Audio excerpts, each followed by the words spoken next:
Gary, did you have a similar north side childhood to me in that whenever you were going up the Hoth Road in a car, did an adult say, Bram Stoker used to live over there? I got that every Halloween from my dad.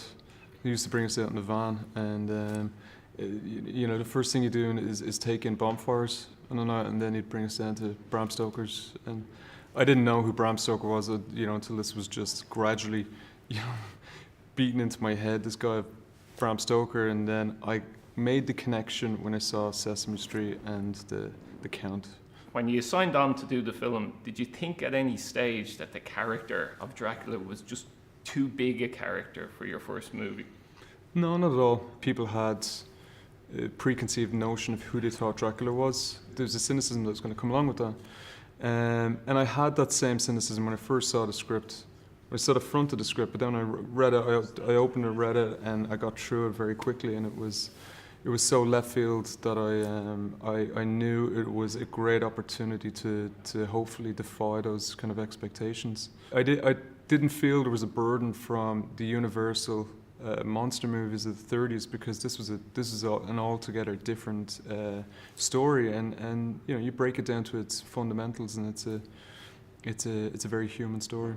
So what was the biggest pitfall for you felt with the movie? It's a balance going from bridging the historical character into the fantasy. Our first act of the film is based within the historical realm, and it's the politics at play at the time. So when you're ramping it up into this other genre piece, that you want to make sure that we're still there with Vlad the whole time, that you don't lose the audience. So I was always very conscious that we can start this out really, really well, but you have to continue and still hold on to the character.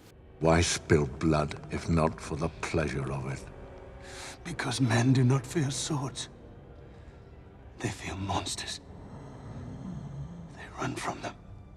By putting one village to the stake, I spared 10 more.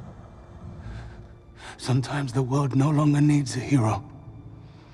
Sometimes what it needs is a monster.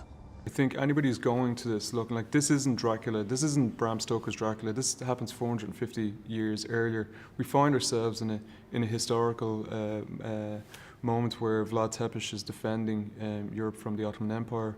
So I didn't feel like there was going to be any expectations.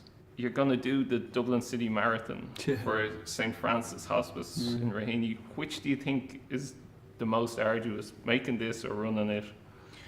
I've been training for the marathon for the last year now. Okay, so you're well away. The two of them are very intimately connected. Believe me, between trying to be in the studio at 8 o'clock to start editing and being up at 6 o'clock in the morning running is, it didn't make for many fun late nights for me.